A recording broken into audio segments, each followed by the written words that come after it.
New RNC ivugira i Washington DC, i Buruseli n'i Kigali. Dufite saa 9 z'amanywa n'iminota 6 isaha za Washington DC, saa 3 z'ijoro n'iminota 6 isaha za Buruseli na Kigali.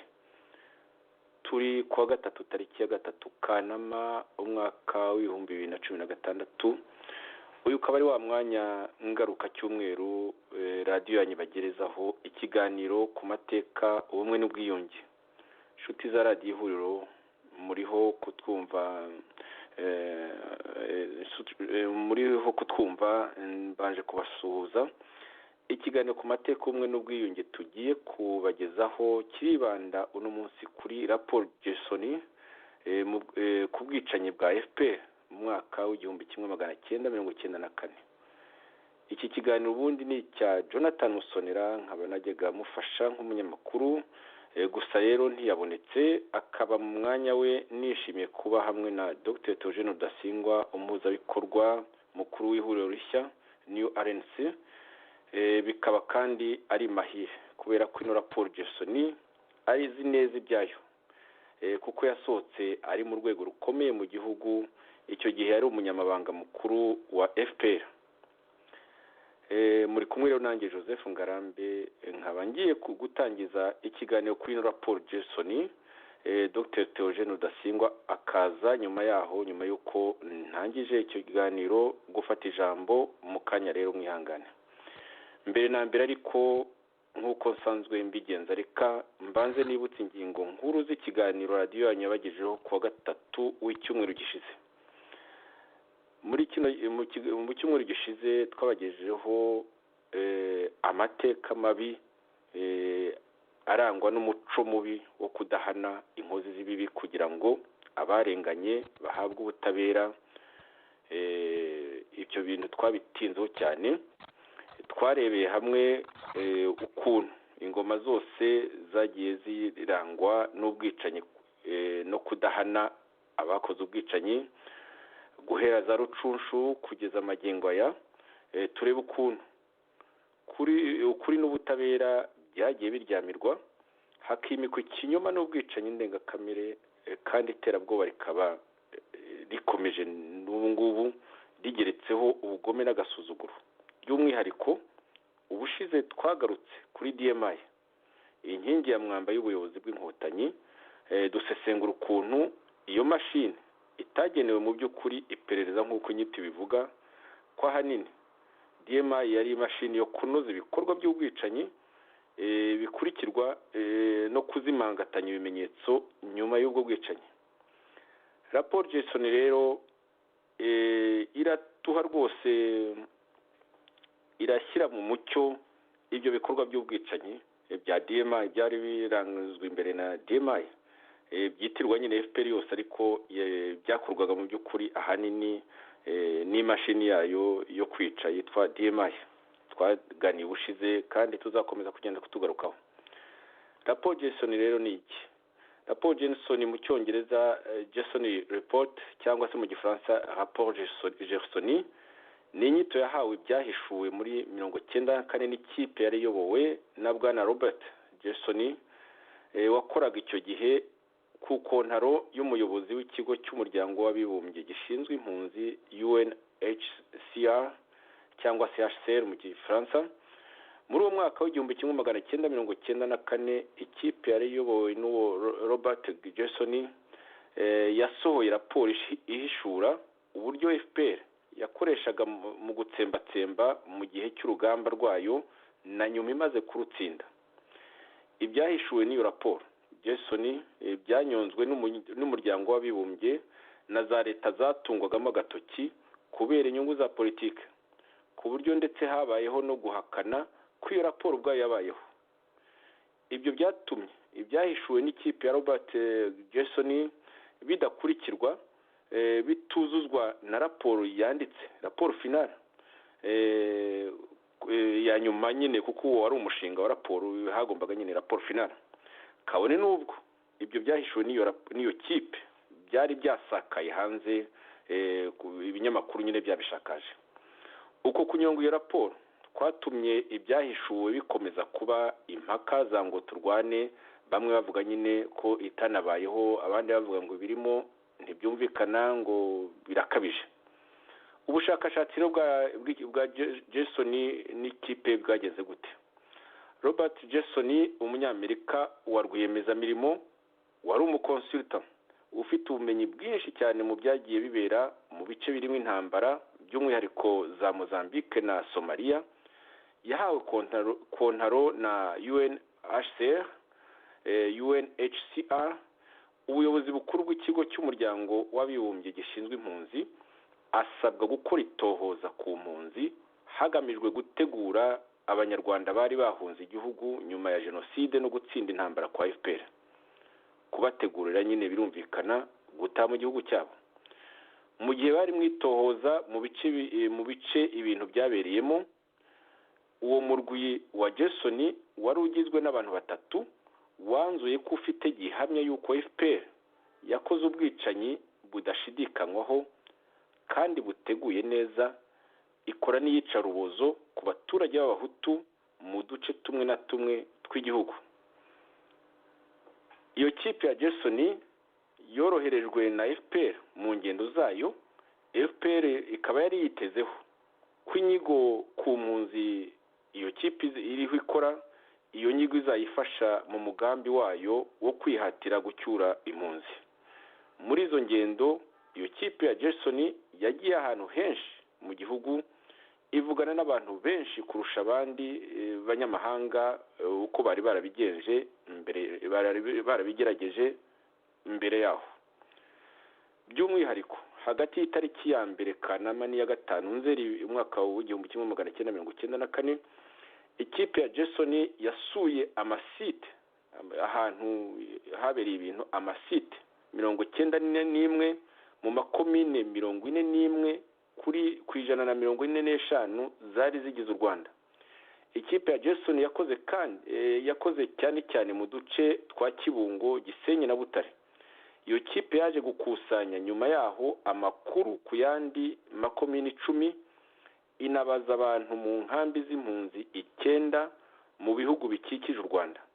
Nyuma y'ako kazi kandi iyo kipe yayoboye ibiganiro n'abantu barenze 200, ivugisha umuntu umwe, iza no kuganira n'uturwi dutoya tw'abantu tugera ku 100. Ibyiswe ko byahishuwe n'iyo kipe, n'iyo team, niyo bikubiyemo n'ibyavuzwe ku gutsemba ku itariki ya 2, bikubiyemo kandi n'ibyavuzwe ku itsemba ryo ku itariki ya 2 Kanama ryakorewe abasivile babarirwa ku 150. Abasivile bageragezaga kugaruka mu Rwanda banyuze ku mupaka warwo na Zaire mu majyaruguru agana iburengerazuba bw'u Rwanda. Iryo tsemba ryakozwe na FPR, itsemba handi ndashaka kuvuga massacre, cyukora avuga massacres. Iryo tsemba ryakozwe na FPR ryanaherekejwe no guta muri yombi ku bwinshi, biherekejwe no kurigiswa ku ngufu k'umubare munini w'abagabo ku Gisenyi. Butare no mu gice cya Kigali n'Ikibungo, uturutse mu majyepfo no mu majyepfo agana iburasirazuba, Southeast. Ikipe ya Jason yanditse ko habayeho itsemba ritavangura ku basivile babaga baje mu manama yatumijwe n'abayobozi bari bahagarariye leta muri utwo turere, ubwicanyi ku basivile inzu ku yindi, ugushakashaka bahiga abasivile, ukubashakashaka guteguwe hagamije kwica abasivile babaga bihishe mu bigunda, n'ibicu, no kuvuga za ambushes n'ibicu ku basivile bageragezaga guhunga bambuka umupaka ugana i Burundi, babakoraga za ambusha, ibicu. Iyo raporo ya Jason yanzuye ko ubwo bwicanyi muri rusange butaterwaga no gukeka ko abo bahigaga bari bafite uruhare mu itsemba ry'abatutsi mu itsembatsemba ry'abatutsi muri Mata 1994. Jason ku giti cye yanzuye ko hagati ya Mata na Kanama mwaka w'1994 FPR yishe hagati y'abantu 25,000 na 45 kuhereye muri Mata ukageza muri Nyakanga FPR yicaga buri kwezi hagati y'abantu 5,000 n'ibihumbi 10, ukwezi kwa Kanama kukaba kwarishwemo abantu 5,000. Nibiki rero byahishuwe n'iyo raporo bindi bikaba byarashyikirijwe abo raporo yari igenewe, ni ukuvuga HCR, ni ukuvuga ubutegetsi bukuru bushinzwe impunzi muri Loni. Jason yashyikirije ibyo yavumbuye Madamu Sadako Ogata, komiseri mukuru wa UNHCR. Uyu nawe abishyikiriza umunyamabanga mukuru wa Loni Boutros Ghali. Boutros Ghali yahise yohereza i Kigali umwungirije Kofi Annan hamwe na diregiteri wa UNHCR muri Afurika Kamer Morjan. Ageze i Kigali, Kofi Annan na byinshi mu byegera bye muri uwo muryango w'abibumbye babwiwe mu ncamake ibikubiye muri iyo raporo. Jason yemeye ko ibyanzuwe n'ubushakashatsi bwe binyuranije yego n'ibyari byarabonywe na Loni hakoreshejwe ubundi buryo, ariko ko rwose yari yiteguye neza gufata risk, akemeza ko ibikuye muri raporo ye ari ukuri, kabone n'ubwo ubunararibonye bwe ku myaka 25 yose bwashoboraga wenda kubabarira, ariko yavuze ati mpagaze ku kuri kuri raporo yavuga ukuri. Intumwa za Loni hamwe na Jason ubwo bakoranye inama na Minisitiri w'Ubutegetsi bw'Igihugu Seth Sendashonga, Minisitiri w'Ububanyi n'Amahanga Jean-Marie Vianney Ndagijimana na Minisitiri w'Intebe Faustin Twagiramungu. Minisitiri w'Intebe Faustin Twagiramungu yavuze ko bidashoboka ko guverinoma yakwica abantu 30,000 mu ibanga, ko bitumvikana ko RPA igendana amafuni, imipanga n'ubuhiri bivugwa muri iyo raporo. Yanzura ko perezida ubwe yigiriye gukora itohoza mu bwicanyi buvugwaho RPA ku mupaka wa Tanzania, akabura ibimenyetso, bityo akanzura ko abahezanguni b'abahutu bo mu nkambi z'impunzi muri Tanzania babiba ubwoba mu baturage b'impunzi kugira ngo badataha. Shahryar Khan, intumwa idasanzwe ya Loni mu Rwanda, wari muri iyo nama hamwe n'intumwa za guverinoma y'u Rwanda, yashyize ahagaragara ibyo yemera, agira ati nemera ko habayeho kwica no ko mu rwego ruhanitse ku mpamvu zo kwihorera. Ubwo bwicanyi bukaba bwaragaragaye mu duce two mu mipaka, ariko sinemera umwanzuro wa Jason wemeza ko ubwo bwicanyi bwari ikintu cyateguwe, kwitsemba ryari ryategetswe n'abo hejuru, from the top niko bavuga mu Cyongereza. Ngo rwose ibyo ntabyemera ko iryo tsemba ryari ryateguwe n'abo hejuru, ko ryari ryateguwe from the top. Annan yavuze ko azi ko ubwicanyi bugikomeje, ati nizere ko ubwo bwicanyi budakorwa ku bushake. Annan we yizeza abahagarariye guverinoma Loni izanyonga ibyavumbuwe na Jason kugira ngo ihe amahirwe leta nshya yo kuzuza inshingano zayo zo kugarura amahoro.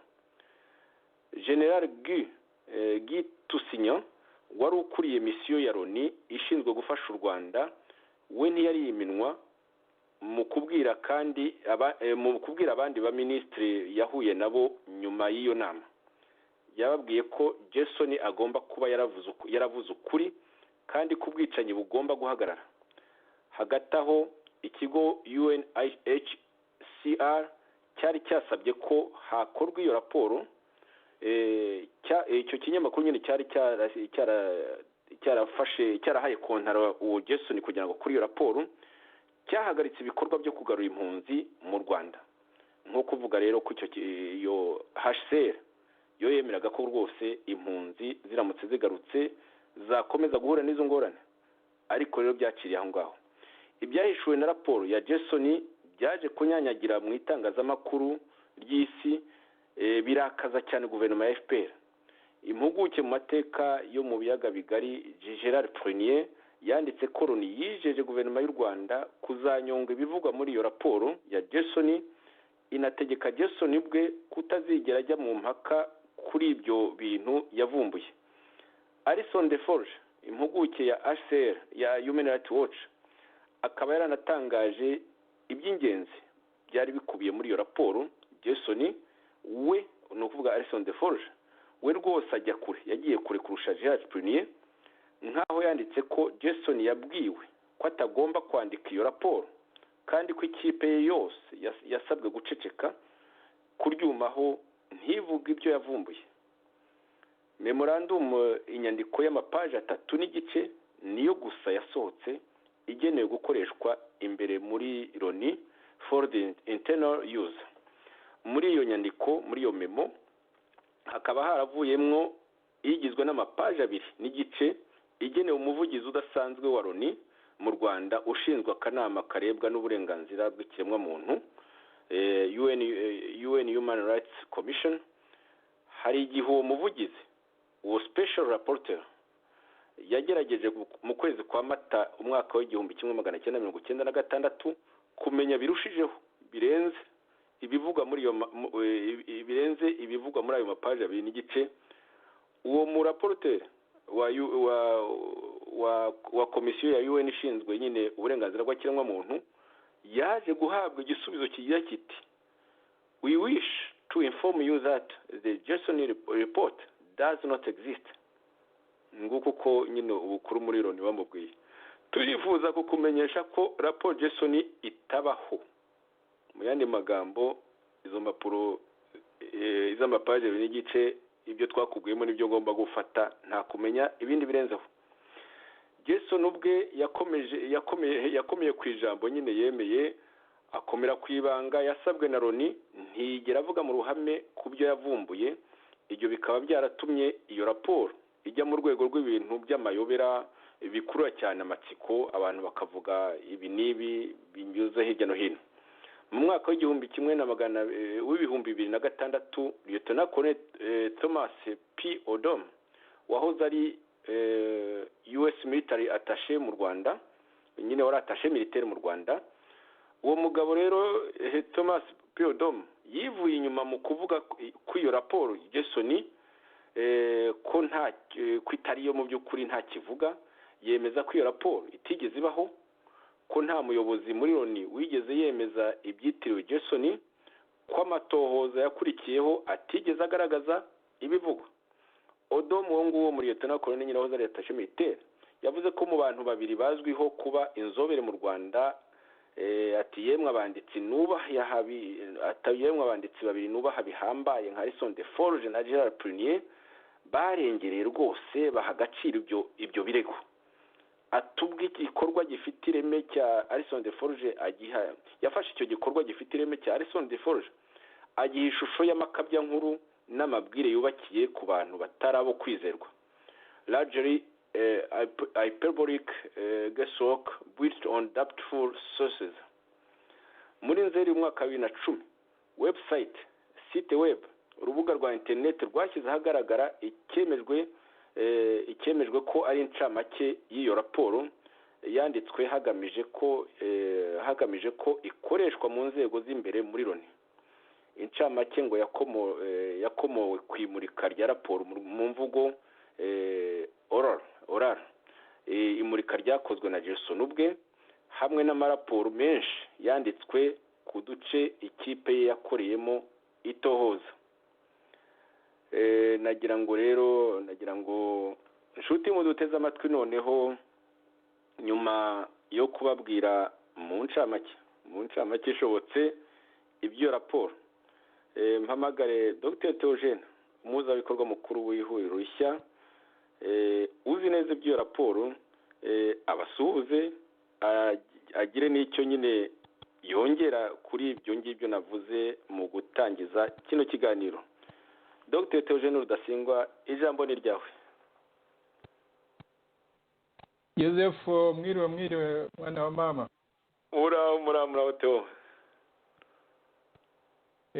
Ubwo twongeye gusuhuza inshuti zacu zikurikirana ibi biganiro bya radiyo ihuriro, kandi tubifuriza gukomeza gukurikirana ibi biganiro kugira ngo icyo twabasezeranije cyo kubwizanya ukuri, cyo kuvugisha ukuri, hanyuma byose ari iby'ubumwe, ari n'ubwiyunge, ari n'amahoro mu Rwanda no mu karere ndetse n'amajyambere arambye asaranganijwe, byose tubyubakire kuri uko kuri nk'ukuntu rero twabasezeranije.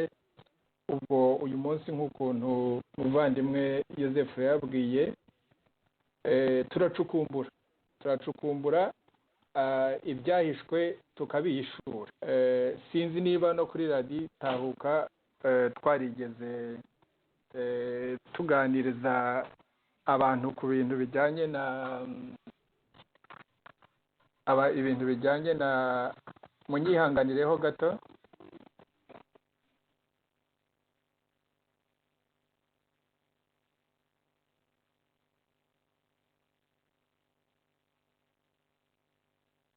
Tugize akabazo tekinike,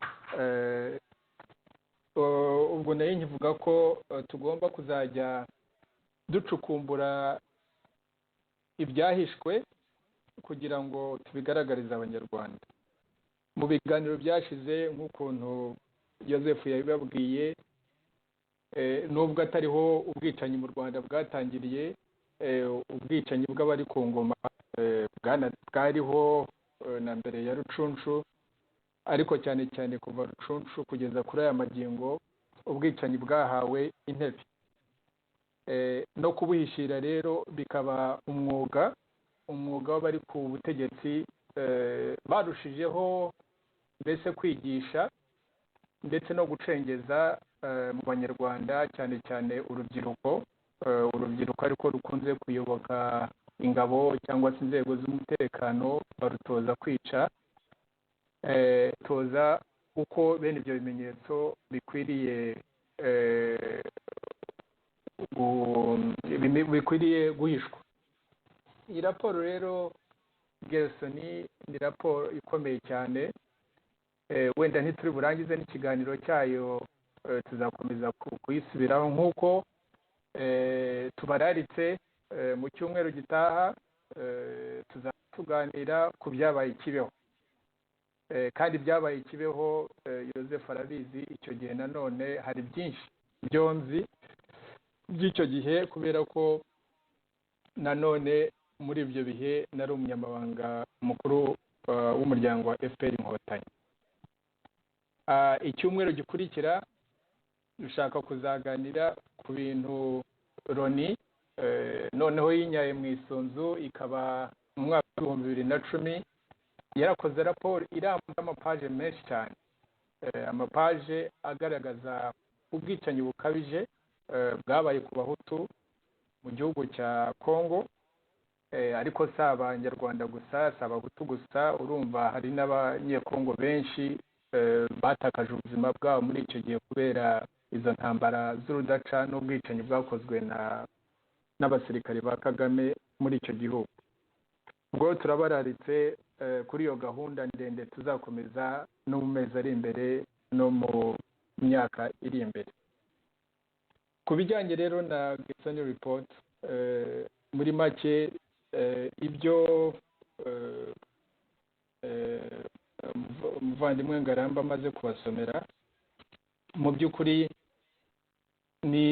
iyo raporo ni raporo yaje igihe kibi cyane ku butegetsi bwa FPR, kubera ko ndavuga ngo yaje igihe kibi cyane kuko nibwo ubutegetsi bwa FPR bwari bukijyaho, abisuganye nyine gushyiraho ubwo butegetsi. Nicyo gihe ubwo murumva mu kwezi kwa munani leta y'inzibacyuho yari yagiyeho mu kwezi kwa karindwi, niba nibuka neza abanza ari tariki 19, ariko ubwo hirya no hino mu gihugu niho mbese abasirikare ba FPR mu ngabo zitwaga RPA, Rwandese Patriotic Army, Patriotic Rwandaise, nibwo izo ngabo mu by'ukuri zari zarigaruriye hafi nako zari zarigaruriye ibice byose by'u Rwanda. Ni ukuvuga ngo igisirikare cyari deployed, abasirikare ba FPR bari mu bice byose by'u Rwanda. Icyo gihe twazitaga fero zose n'amakomini byari bitarahinduka ibyo tuzi muri iki gihe. ni ukuvuga ko muri buri gice cyose cy'aho umusirikare wa FPR yari ari niho na DMI yagomba kubiri. Ahanini mu by'ukuri DMI niyo yagendaga imbere y'igisirikare kuko nigenda kujya gutata kumenya uko ahantu hifashe cyane cyane rero niyo nagendaga imbere ifasha no muri ibyo bikorwa by'ubwicanyi. Ni ukuvuga ngo DMI aho hantu hose mu gihugu hose aho abasirikare ba FPR bari niho DMI yari. Icyo nakwibutsa abantu ubu murumva muri 1994 mbihera no ku bana banjye ubu ngubu bari muri za university. Ni ukuvuga ngo umuntu wavutse muri icyo gihe nta byinshi azi cyane cyane nk'ibintu nk'ibi ngibi tuba tuvuga byo mu mateka kandi yavuba, kuko imyaka 20 burya ni amateka yavuba cyane mu buzima bw'igihugu. Ubwo abana benshi bavutse icyo gihe cyangwa se bari bato icyo gihe batazi ayo mateka, kandi ubwo kubera ko babaye mu butegetsi bwa FPR gusa, mu butegetsi bwa Kagame, ni ukuvuga ngo yasi cyangwa ibyo twita ibipinde ingando zacengejemo abantu cyane cyane urubyiruko rwo kubatoza uko amateka y'igihugu akwiriye kuba yakwigwa, ibyo bakwiriye kumenya mu mateka n'ibyo badakwiriye kumenya, uko FPR isobanura amateka n'ibyo urubyiruko urwo rugenderaho. Ariyo mpamvu gukora ibishoboka byose kugira ngo ibintu dukomeze tubisohore, n'abakiri bato batazi ibyo bintu byose bahishurirwe muri ibi bihe, bamenye ibyabaye ku gihugu. Icyo ni icya kabiri kugira ngo ntangireho. Icya gatatu nagira ngo mvuge ni uko icyo gihe ubutegetsi bw'u Rwanda bwari buteye bute mu kwezi kwa munani tuvuge ko muri 1994. Yego twari dufite Perezida Bizimungu Umuhutu, yego twari dufite Minisitiri w'Intebe, dukomeza hari igihe ikinyarwanda cyane Minisitiri w'Intebe Faustin Twagiramungu Umuhutu, Minisitiri w'Ubutegetsi bw'Igihugu Sendashonga Umuhutu, Minisitiri w'Ububanyi n'Amahanga Jean Marie Vianney Ndagijimana Umuhutu, yemwe n'abandi, na Perezida nyine w'Umuhutu wabivuze Bizimungu Pasteur, yewe n'abandi ndetse na Colonel Alex Kanyarengwe umukuru wa FPR w'Umuhutu. Ariko ubutegetsi bwari buteye bute? Ubutegetsi n'aba banyamahanga bose wumva bavugwa mu byo umaze gusoma, ari ba Ogata, ari ba Kofi Annan, ari ba uwo nguwo Sharia Khan wari uhagarariye umunyamabanga mukuru wa Loni mu Rwanda, ari n'abo basirikare bari bakuriye UNAMIR, ari n'undi muntu wese wazaga mu gihugu.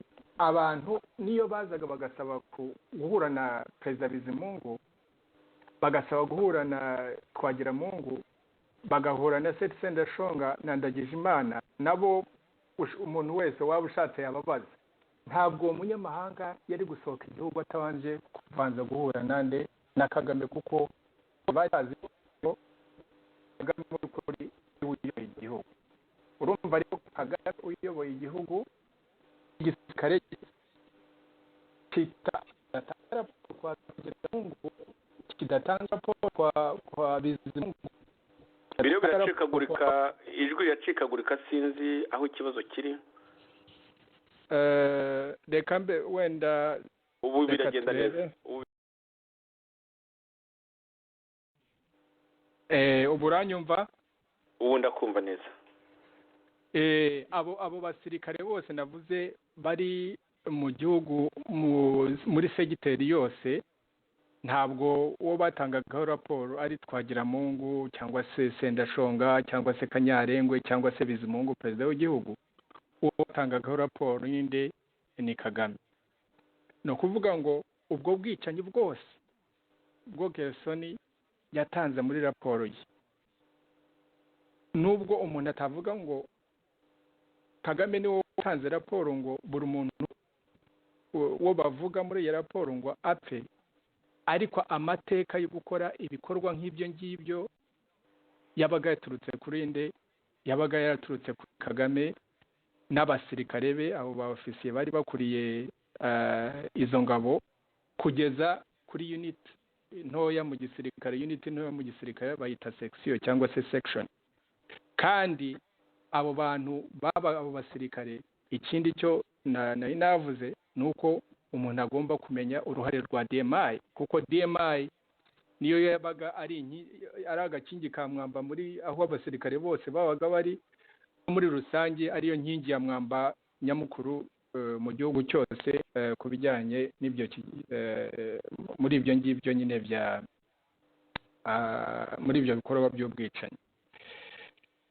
Ibyo nibyo nagira ngo mvuge mu kugira icyo ntangira kuvuga, ariko noneho nagira ngo nerekane yuko icyo uko bisobanuye Ngarambe, werekana ibyo Gesone yakoze, abo yabigejejeho, n'impamvu ibyo yabagejejeho batabyakiriye nabi, ahubwo bagacura umugambi kubihishira, kubera ko urumva nyine Kagame niba yari yasajije imigeri n'abantu bo muri FPR, yewe nanjye ndimo muri abo bantu bakubitaga urutoki ku rundi, kuko icyo gihe nk'umunyamabanga mukuru wa FPR, nubwo ntari narabaye muri za unit, nubwo za gisirikare, nubwo ntabaye mu gihugu cyane cyane ko nkunze gukora ibikorwa bya diplomasi,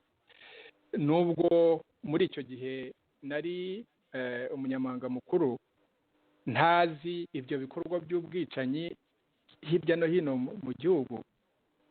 Ariko iyo hagiraga umuntu ugira icyo akomozaho avuga yuko abasirikare bacu baba bakora ibikorwa by'ubwicanyi, cyangwa cyane cyane ibyo bintu iyo byabaga bivugwa n'abanyamahanga, kuko bamwe muri abo bantu twagiye duhura bazaga mu gihugu, abajya guhura na Kagame, rimwe na rimwe nabaga ndi muri izo nama, cyangwa se abandi bazaga kundeba, nanjye nk'umwe mu bantu bari inkingi ya FPR. Ibyo bintu byaraturakazaga cyane cyane ko nk'ibintu bya message, mbese ibigomba kuvugwa muri icyo gihe byo mbese gushyigikira FPR muri rusange, kuvuga ubugome bw'interahamwe, ibijyanye na jenoside, kuvuga ukuntu twatereranywe n'abanyamahanga, ibyo bintu nabigiragamo uruhare cyane.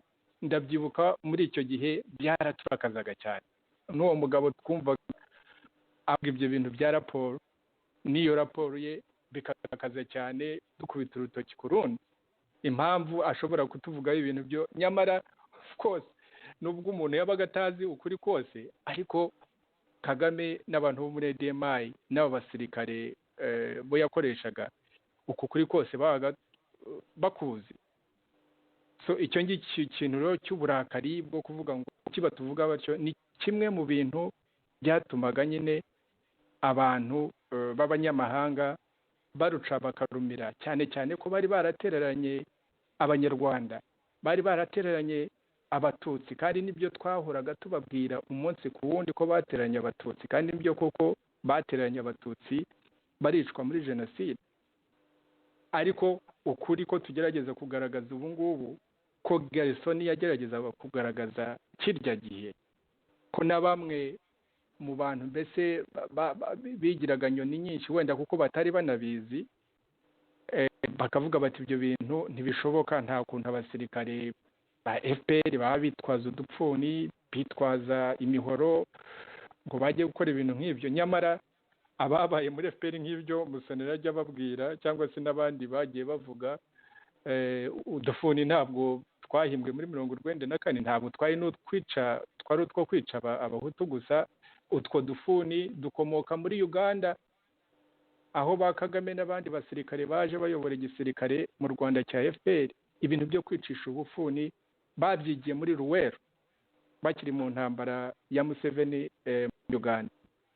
Nubwo nyine urumva aho ngaho bavuga bati ari Ndagijimana minisitiri w'ububanyi n'amahanga, ari Twagiramungu minisitiri w'intebe, ari Seth Sendashonga minisitiri nawe na ba Mazimpaka bararahiraga bati ibyo bintu ntibishoboka, nta kuntu FPR ishobora kwica abantu 30,000 mu gihe gitoya ngo inabihishe mu rwihisho.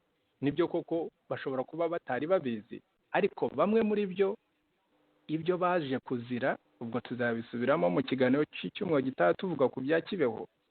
Kimwe mu byo Seth Sendashonga yazize, byo Twagiramungu yazize, nuko hatangiye imvugo, ubwo ndetse n'icyo gihe byari byaratangiye bavuga batari kuriya ngo kariya kagabo k'agahutu, niko nabyumvaga nyine muri sakozi za FPR, ngo kariya kagabo k'agahutu ngo kitwa ngo Seth Sendashonga ngo nta kantu ngo kari ambitious ngo kagendana file, ngo file ngo kashyizemo ngo amazina y'abahutu ngo twishe hirya no hino mu makomine. Iyo mvugo yari yaratangiye no muri za 1994 irakura muri za 1995, ibya Kibeho byaje bisa nkaho mbese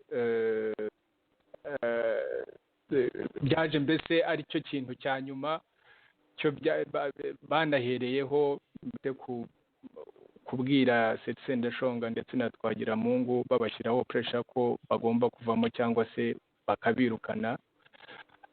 Icyo kintu rero kuba baravuga bati ntabwo byashoboka, si uko batari bazi ibyo bintu by'ubwicanyi bw'ingabo za FPR mu gihugu, ntabwo byari bikiri ibanga. Yewe n'ibyo ngibyo by'indege ya Habyarimana kuraswa n'ubwicanyi bwabo na jenoside y'abatutsi ntabwo byari amabanga, ariko icyo gihe ubwo abantu bari bakiri muri icyo kintu cyo kuvuga ngo turi muri leta imwe, reka tuyishyigikire hamwe, aba banyamahanga ibyo baza bavuga tugerageza mbese kubirwanya. Ikintu rero ubwo naringezeho nicyo kuvuga ko abanyamahanga bafashe iya mbere mu gushyigikira no gushyira mu bikorwa uko kuniga raporo ya Gersony, kuko mbese yaje ishaka guhinyuza ibyo benshi muri abo banyamahanga bavugaga, n'iyo disikuru bari bafite, ariko disikuru yarubatse bashingiye ku byo FPR Kagame n'abasirikare natwe twese twakoreraga leta icyo gihe twababwiraga.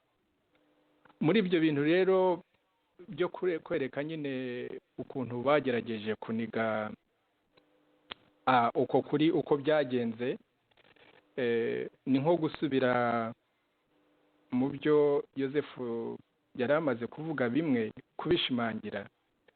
Nagira ngo mbasomere bimwe by'ingenzi biri muri Telegram y'uwitwa Shaharia Khan. Muribuka Shaharia Khan niwe wari ukuriye niwe wari uhagarariye umunyamabanga mukuru wa Loni Boutros Ghali aho ngaho mu Rwanda, akuriye UNAMIR. Telegram yo yanditse itariki ya 14 mu kwezi kwa 10 muri 1994, ariko ntarabasomera bimwe bigize iyo raporo, kwerekana mbese agashinyaguro ndetse no kuboko ko guhishira ikibi abanyamahanga bakunze kugira mu mateka yacu. Kandi kimwe mu byo tugomba kuzakosora nuko ubwacu tugomba gufata iya mbere tukavugisha ukuri, kugira ngo n'abaza gufatanya natwe nubwo baba ari abanyamahanga bumve ko twebwe duhagaraye ku kuri, tudashobora gukora compromise, tudashobora gukora compromise, cyane cyane ku bifata abanyarwanda. Niba abanyamahanga baratereranye abatutsi bakagwa muri jenoside, iyi raporo n'ukuntu yerekana ubwicanyi bukabije kandi bugenderewe FPR yakoreye abahutu, kuba abanyamahanga nabo babihishira, no kuvuga ko ntibateranye abatutsi gusa, banatereranye n'abahutu, no kuvuga ngo batereranye abanyarwanda bose. Kandi kubijyana n'abahutu umuntu akongeraho kugeza kuri aya magingo, kuko uko kuri ntabwo iyi raporo irasohoka ngo ijye ku mugaragaro, ntabwo ibyabaye kibeho. Abantu barakora raporo irambuwe kugira ngo buri muntu wese waguye hariya n'uwamwishe bimenyekane. Ibyabaye mu mashyamba ya Kongo biraho muri raporo yo bashyize mu kabati muri Loni.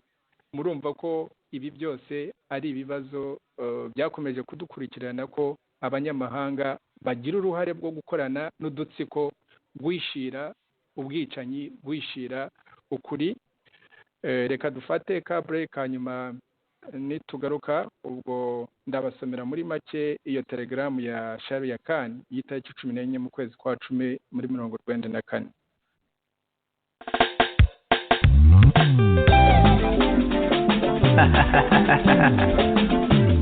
Walikusema, walikucheka, lakini kesho mambo yatakuwa shwari, mambo yatakuwa shwari na wewe. Panguza macho, panguza macho, panguza macho ili uone mbele, panguza macho ili uone mbele, utacheka tena.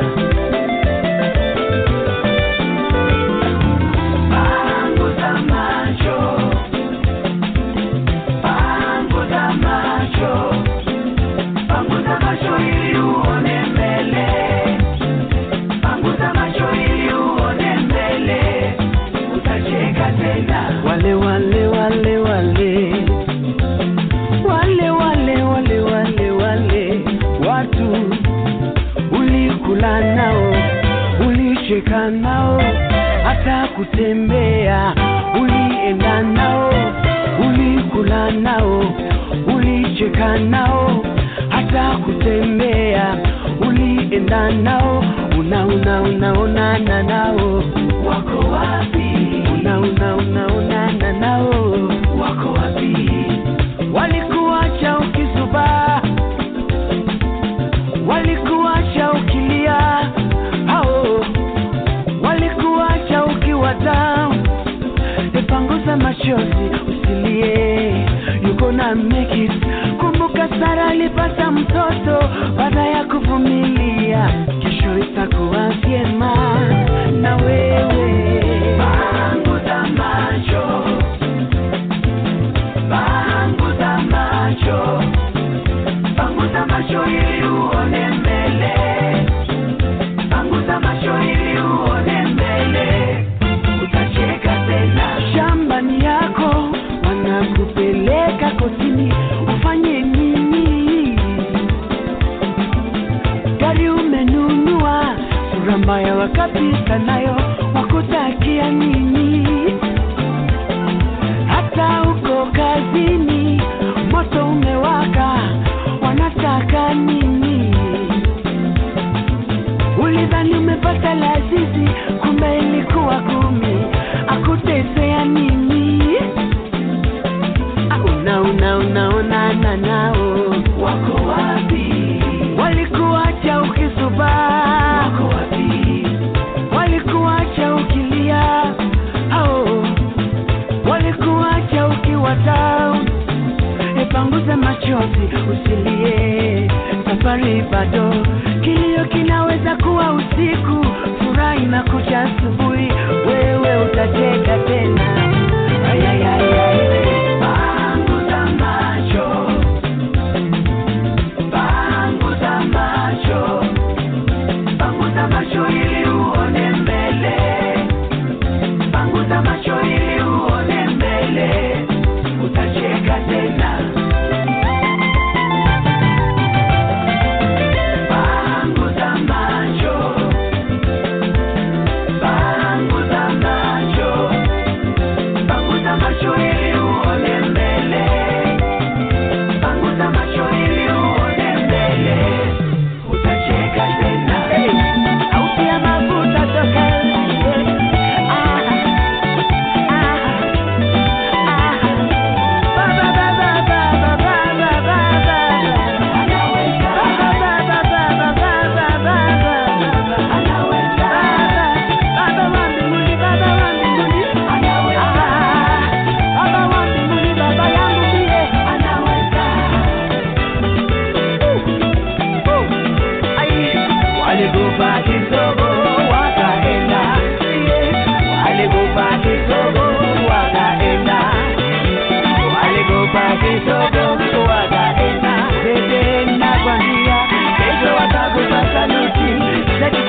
dukomeje ikiganiro cyacu kuri Gerson report nk'ukuntu mugenzi wanjye Joseph Ngarambe yabagejeho.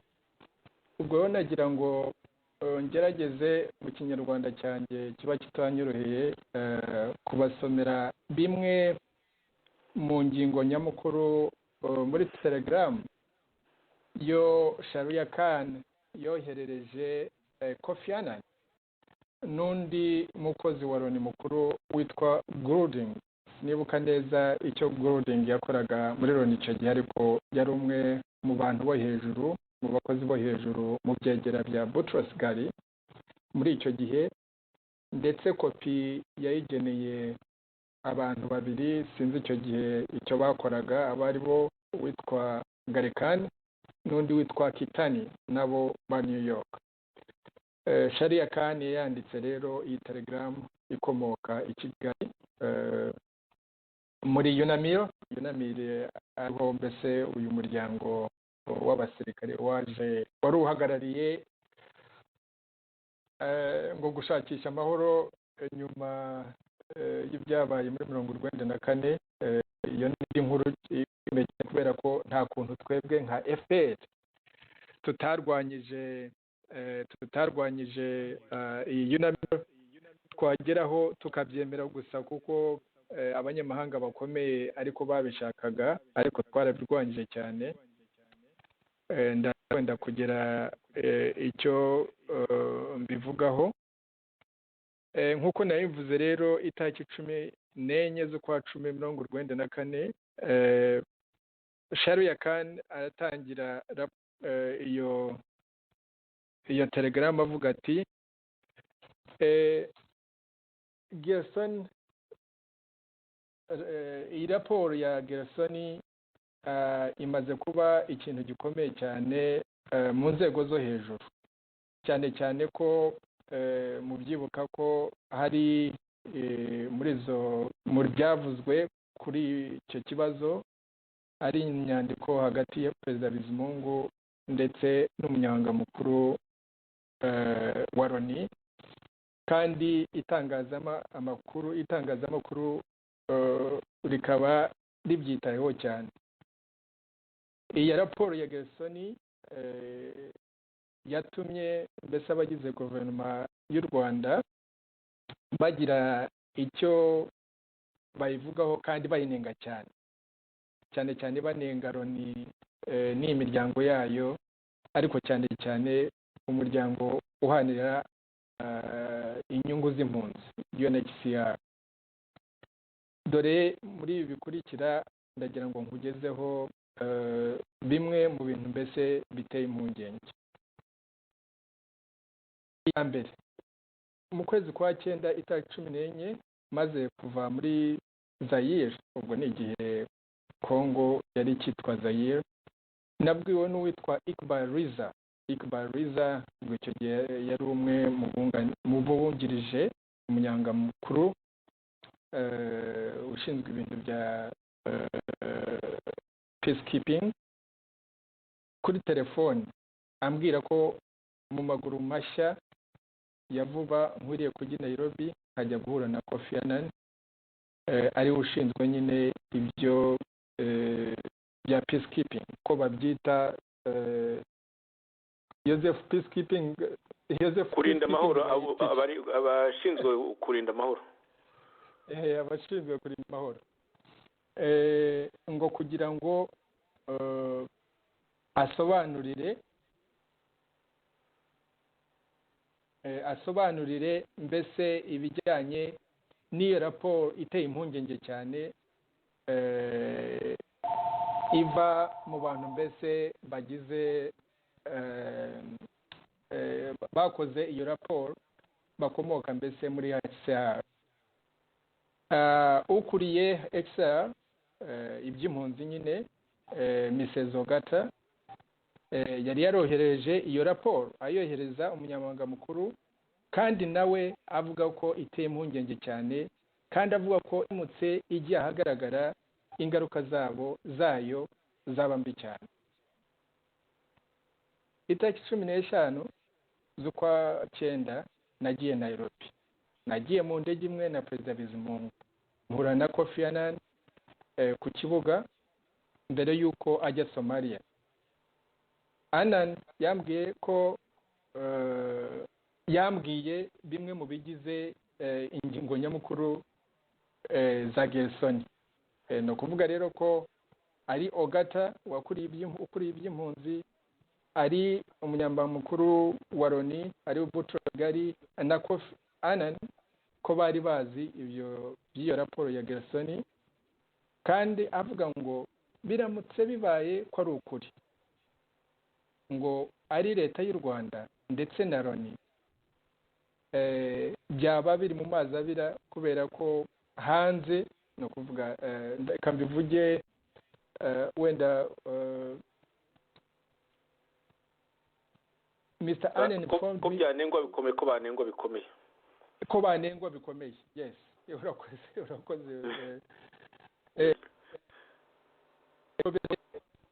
Igomba gukora ibishoboka byose nsubize mu maguru mashya iyo raporo ya Gersony.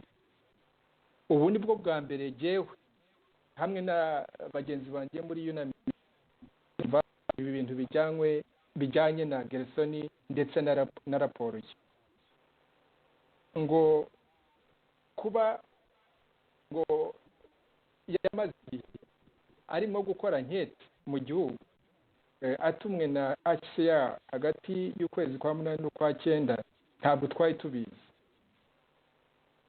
Perezida Bizimungu mu rwandiko rwe yandikiye umunyamabanga mukuru wa Loni yavuze ko iyi mikorere, nko kuvuga ngo Bizimungu yanengaga iyo mikorere, yuko mu by'ukuri izatesha agaciro Loni muri rusange ndetse na UNAMID, mbese Loni muri rusange ndetse na UNAMID ku giti cyayo.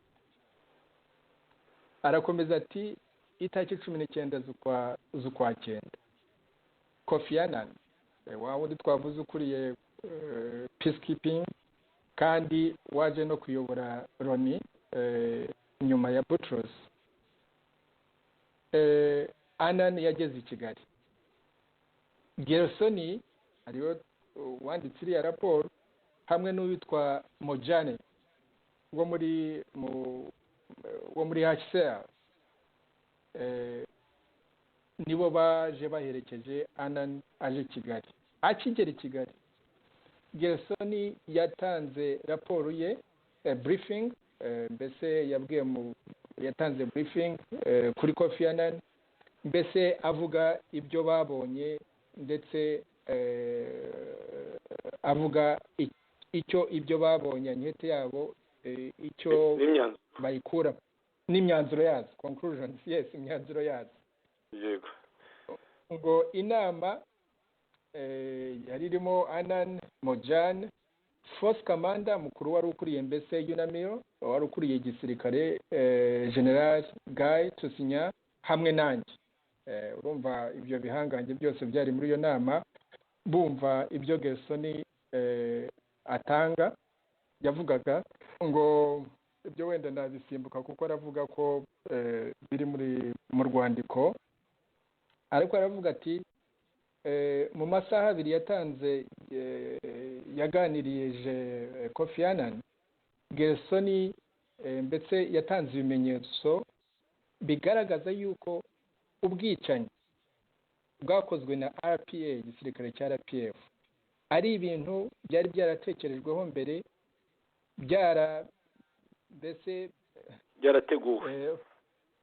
Icyo kintu gisobanura ngara kiravuga ngo byarabaye evidence of what he described as calculated, pre-planned, systematic atrocities and genocide against Hutus by the RPA. Biteguranywe rwose rigere, no kuvuga ko babiteguye rwose bakoresheje ubwitonzi bwinshi cyane mu kubitegura, systematic. Ko mbese ubwo avuga ko abantu 30,000 muri izo, mwibuke ko nk'ukuntu Yosefu yabibabwiye, ni inama bavuze ko bagiye mu makomini ngira ngo 40 cyangwa 41, ndetse n'andi 10 si u Rwanda hose, ntabwo bagiye mu Rwanda hose, ariko aho n'ahantu bari aho bashoboye mu byo bashoboye gukora muri icyo gihe abantu 30,000 kugeza kuri 45 ngira ngo nk'uko Yozefu yabwiye ko b'abahutu baba barishwe muri ako kageni ngo ati Jason ngo akababwira yuko ntabwo ibi byaba ka yo kwihorera cyangwa se kuba wacira urubanza mu buryo bwa hututi ngo wice abantu baba barakwiciye umuntu. These were not individual cases of revenge and summary trials, but a pre-planned systematic genocide against the Hutus. Niko Gerson yabivuga ko bitaba ibintu byo kwihorera gusa ariko ko ari ibintu ari genocide. Yes, ko ari genocide. Nk'ukuntu Yozefu abivuze avuga ati mu myaka 25 nkoze bene iyi mirimo ko ahagaraye ku byo iyo nkete yakoze ndetse n'imyanzuro ivuyemo. Ibyo rero nibyo Ogata wari ukuriye uriya muryango ushinzwe gutabara impunzi HCR ngo niyo mpamvu yagiriye inama HCR kugira ngo yego kuba yafata umwanzuro wo gucyura impunzi z'abanyarwanda zari zahungiye muri Tanzania, mu Burundi ndetse no muri Kongo. Arakomeza avuga ati nyuma y'iyo briefing, nyuma y'ibyo biganiro byabaye nyine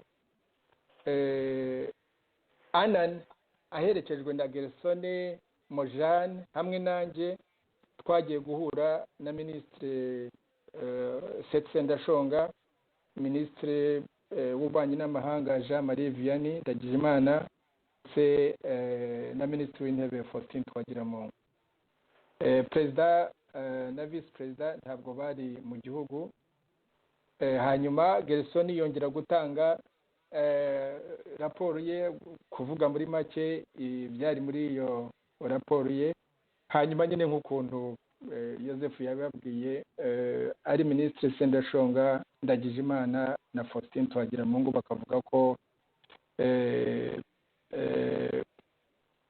batumva ukuntu leta yashobora kwica abantu 30,000 mu rwihisho, ngo ko yumva bitashoboka ko RPA yabigendana udufuni hamwe n'imihoro, kandi ko perezida ndetse n'abaminisitiri be bavuga ko ngo bagiye ku mupaka na Tanzania ngo bakaguma iminsi 3 ngo bakareba mbese ukuntu ibintu byifasha aho ngaho, ngo basanga muri iyo minsi 3 bagiye ku mupaka ngo basanga gusa ngo ari interahamwe ziva muri Tanzania zigerageza mbese gukoresha iterabwoba mu bantu bari batuye hafi aho ngaho. Ngo perezida, ni ukuvuga Perezida Bizimungu, ngo ntabwo yigeze abona imirambo mu Kagera cyangwa se ngo abone abantu bafunze Kandoya nk'ukuntu ngira ngo byari byarasohotse. Yozefu ngira ngo wenda muri ibyo bihe warabisomaga, bigomba kuba byari byarasohotse mu kinyamateka cyo mu Faransa cyitwa Le Monde. Ngo ntabwo Bizimungu rwose yigeze abona imirambo mu Kagera ndetse ngo n'abantu bahambiriye Kandoya. N'icyo gihe ubu umuntu abajije Perezida Bizimungu nk'ukuntu nanjye mbitangaho ubuhamya, sinzi ko yabivuga muri aya magambo. Sharia kandi arakomeza ati nyuma ya briefing ya Gersone, no kuvuga muri Loni, iyo miryango yari iri Kigali yuko bakoze mbese babiganiriyeho, ngo dore ibintu nyamukuru tubona dushingiye kuri experience yo dufite, ubuhuguke bwacu ndetse n'ukuntu tuzi iki gihugu. Icya mbere, Brigadier General Anyido, uyu nguyu yari Umughanaian wari ukuriye umwe mu bayobozi bakuru ba UNAMIR, n'uwitwa Kanoti Koka bavuze ko mu by'ukuri ibintu byo kwihorera ngo byakunze kuba mu bice aho Loni ndetse n'iyi miryango ya NGOs bazita iki mu kinyarwanda Joseph? Ni imiryango yigenga, imiryango yigenga itegamiye kuri leta. Itegamiye kuri leta ngo ahantu ubwicanyi bwa FPR ngo bwagiye buba bwibasira ngo ni ahantu mbese aho Loni ndetse n'iyo miryango itari cyane, ariko urumva birumvikana icyo cyo ni ukuri, kuko ujya kwica ntabwo ajya ahantu hari abashobora kubitangaho ubuhamya. Ngo ariko uvuga ngo ubwicanyi bwo kwihorera bwabaye muri ibyo, ngo ariko ngo aba twaganiriye ngo muri rusange ngo barahakana ko abahutu 30,000 bashobora kuba barapfuye mu buryo buri systematic and preordained campaign. Ni ukuvuga bwa buryo mbese bwo abantu baba babitekereje bakabipanga neza, ngo ntabwo ibyo ngibyo babihamya. ngo abanyamakuru ngo bashobora kuba baranditse mbese ibintu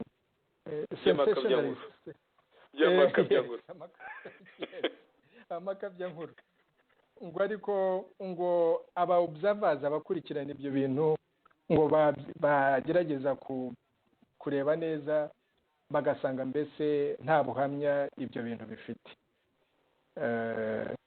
Urumva ubwo ni umuntu ukuriye uhagarariye Boutros Ghali avuga ngo observers, icyo kinsobanurire Joseph, ngo observers are indorerezi ababireba neza babikurikiranira hafi.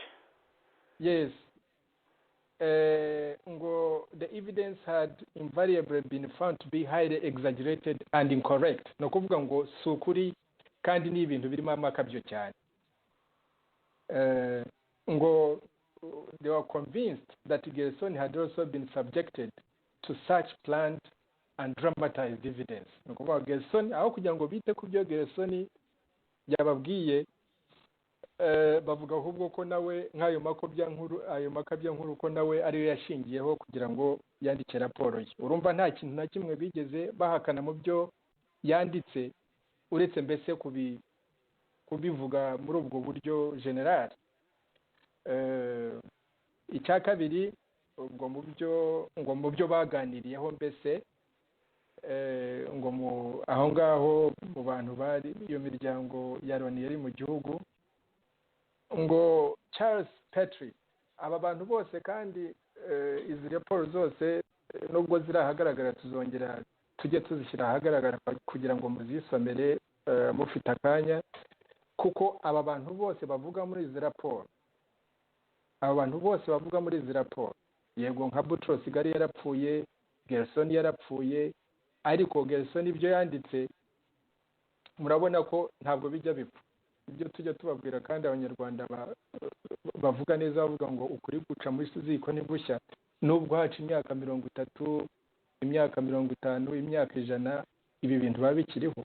Aba bantu rero tuvuga ngaho bose nyuma ya Kagame abazaba bakiriho nibo tuzahamagara kugira ngo tubabaze ngo ibi bintu cyagiye byo mwaganiragaho ko mwabiganireho n'ukuye uku kuri murakuzi. Ngo Charles Petrie uwungirije ikigo cyo bita United Nations Rwanda Emergency Office, ubwo icyo wakita iki Ngara?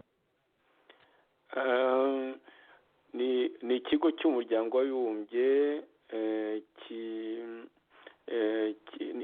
cy'ibiro cyo gutangira mu by'ukuri inzego, gitangiza inzego, gishinzwe gutangiza inzego. Yego. Okay, muri make rero ubwo Sharia kandi aravuga ngo Charles Petrie ukuriye nyine icyo kigo ngo nawe aratanga ubuhamya avuga ko nawe yagiye hirya no hino aho za NGOs ziri mu Rwanda aho zakoreraga, ngo nawe akaba rero ahakana ibyo Gerson yavuze byo kuvuga ngo RPA ngo yakoze ubwo bwicanyi muri systematic, mbese ibyo abantu bakwita genocide. yego avuga ko nawe abihakana. Muri make ni icyo ngicyo, nubwo abivuga mu magambo menshi sindi bayajyamo kuko igihe ndabona kigenda kidushirana, ariko avuga ngo ngo kimwe mu bibazo ngo gihari muri ibyo bice mbese ngo nuko ngo impunzi za kera, no kuvuga batwebwe impunzi za kera za 59 ngo zaje ngo zigatangira kujya mu mazu no gufata mbese amataka hirya no hino mu gihugu, ngo cyane cyane rero abahutu nyine batishwe bahunze mu by'ukuri. Yes, ngo kandi ngo izi mpunzi z'abatutsi ziva mu Burundi ngo ntabwo ngo zifite discipline wumve nawe ngo ntabwo zifite discipline, ngo mbese nk'abatutsi bari mu gisirikare bakomoka muri Uganda, ngo ahubwo ngo izo mpunzi ziva i Burundi ngo ziba zishaka amasambu, ngo cyane cyane ziba zishaka kwikorera business. Wiyumvire icyo gisobanuro ukuntu giteye. Ngo iyi rero ngo iyi group y'abatutsi cyane cyane ngo bava i Burundi ngo nibo bakoze ubwo bwicanyi, ngo cyane cyane bishaka gutuma abari barahunze b'abahutu batagaruka, ngo cyane cyane ngo babifashijwemo, ngo bashobora kuba babifashijwemo n'abasirikare ba FPR baba bari muri ibyo bice. Ngo kubera ko UNAMIR cyangwa na za NGOs zindi ngo zitari muri utwo turere ahubwo bwicanyi bwabaye, ngo bishobora kuba nabyo byaratumye ibyo bikorwa by'ubwicanyi ngo biba. Icya gatatu ngo umunsi ukurikira no kuvuga itariki, tubabarire ngira ngo mushobora kuba mwumva urusaku, ariko ngo umunsi ukurikira itariki 20 z'ukwa cyenda, Kofi Annan hamwe nanjye ngo twagiye muri Gisenyi, ngo icyo gice cyegereye mbese Congo, UN Loni iri muri ibyo bice, ngo nubwo tigeze tuvuga iby'iya Paul ya Gersoni, ngo ariko ngo Kofi Annan ngo yabajije abasirikare ba Loni, abaganga, ngo ndetse ababaza n'abandi, ngo ababaza uburyo abahutu bagaruka ukuntu bafashwe. Ngo abasirikare ba Loni bavuga ko 80% baba bahutu b'abahinzi borozi ubu ngubu ngo icyo bari batangiye baba barasubiye mu byabo, ngo kandi ngo bari bafashwe neza n'ingabo za FPR, ari abasivili cyangwa abasirikare. Ihunguka ryabo ryagenze neza. Then ngo Kofi Annan ababaza byarabaye ku bwicanyi bwarabaye, ni hamwe muho raporo ya Gersoni ivuga. Ngo umwe mu basirikare ba Loni, umuganga ukomoka mu gihugu cya Australia, avuga ko nawe yaba yarumvise izo mpuha y'ubwo bwicanyi, ngo akajyayo kureba uko byagenze. Ngo ariko ngo yaje gusanga ubwo bwicanyi bwarabaye mu mpera z'ukwezi kwa 7, ariko ngo ubwo bwicanyi ngo bwari bwarakozwe cyangwa se commission ubwo twavuga ngo niki Joseph, gutuma no gutumwa, baratumwe, bwarabaye ku batumwe mbese n'interahamwe y'umuhutu, burugumesitiri w'umuhutu wari meya w'icyo gice. Muri rusange ntabwo ari ingabo za FPR, n'interahamwe nizo zabikoze. Ngo ariko amaherezo ingabo za FPR zihafashe uwo meya ahungira muri Congo, ngo kandi abenshi mu bo iyo nterahamwe yakoreshaga ngo nabo bafashwe, ngo bakaba bafunzwe. Ngo kandi ngo bafashwe neza nk'imfungwa, ngo n'amazina yabo yagejejwe kuri kuri Red Cross bayita iki Croix Rouge umuryango yene Croix Rouge.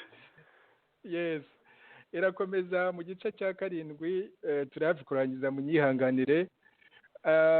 Ngo rero jewe uko mbibona kubera ibyo maze kuvuga hejuru, ngo kuba muri Kibungo hafi na Tanzania harabaye ibikorwa by'ubwicanya ariko byo kwihorera n'abatutsi impunzi z'abatutsi bahunguka mu Burundi, ntabwo gitangaje. Ni nkavuga ko bitangaje, kandi ngo ni ibintu bigerageza kubuza izo mpunzi z'abahutu kugira ngo zigaruke zihunguke.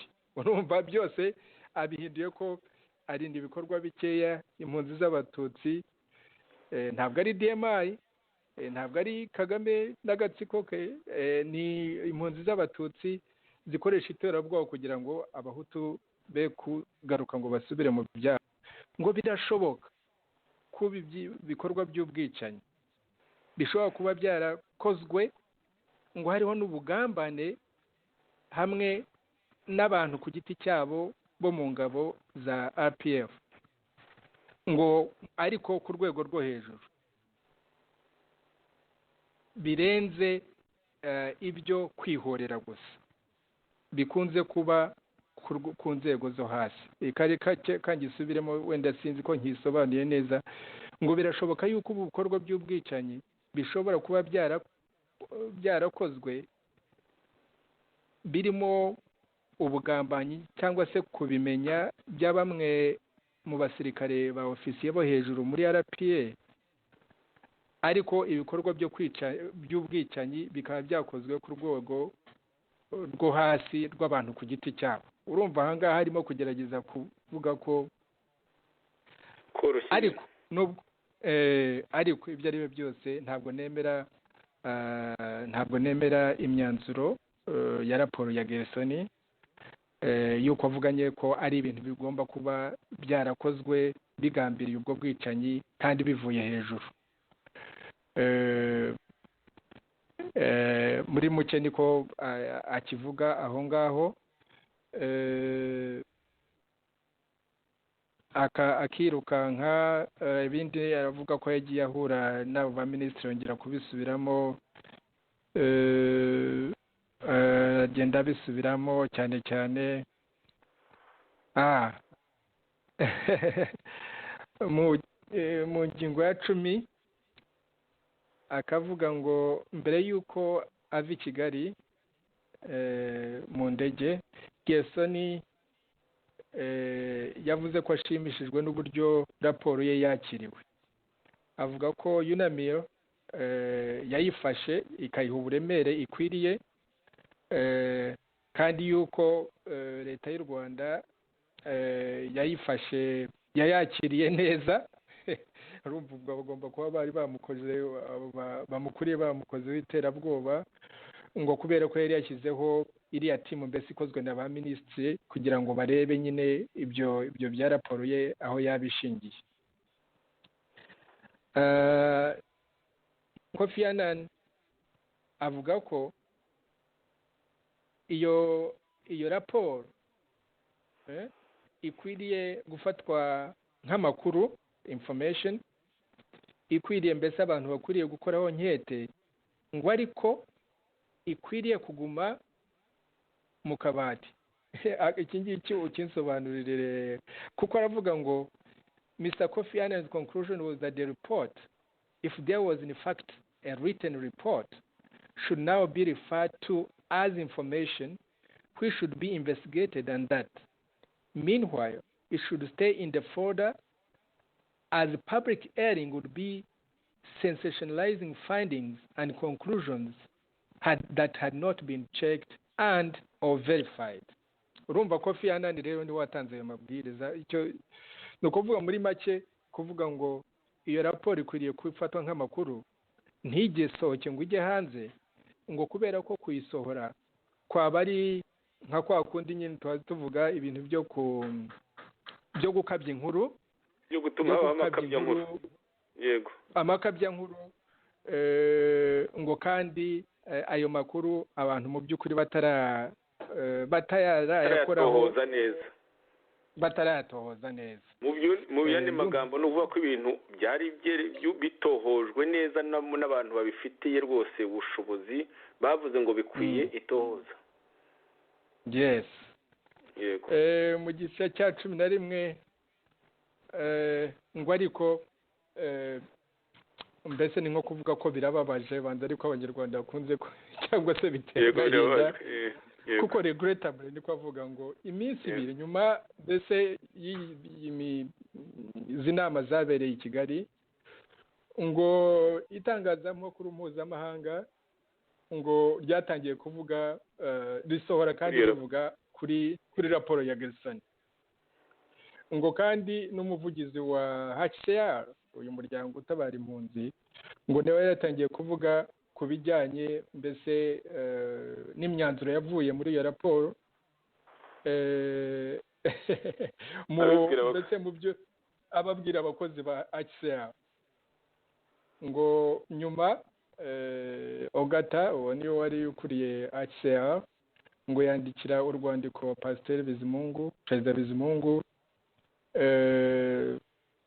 ngo rukubiyemo inyandiko yometseho inyandiko idasinye ngo mbese ivuga mu ncamake ibyo birogo bya Gersony ngo ni ukuvuga ngo aho kugira ngo bapfundikire ibyo bintu nk'ukuntu byari byasabwe nk'ukuntu babiri babiyeho inama ngo ahubwo ngo birasohoka bituma haza speculation sinzi mu kinyarwanda uko bacyita Joseph ngo speculation no kuvuga nyine ni nk'ibintu bimeze nka rimero guhihwisa nyine bavuga ibintu ubundi bidafite ishingiro.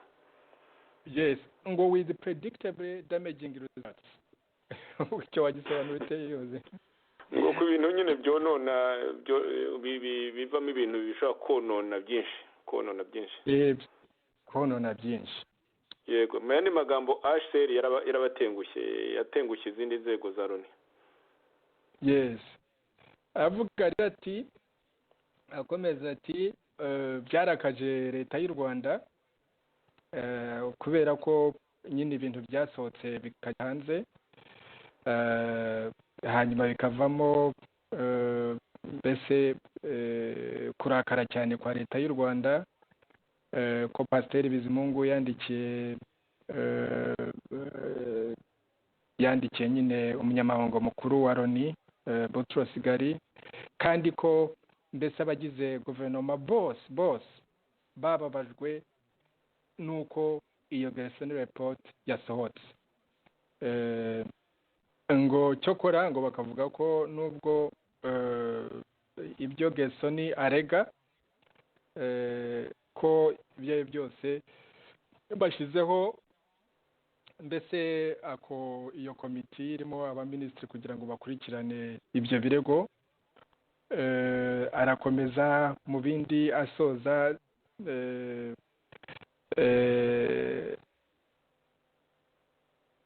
yuko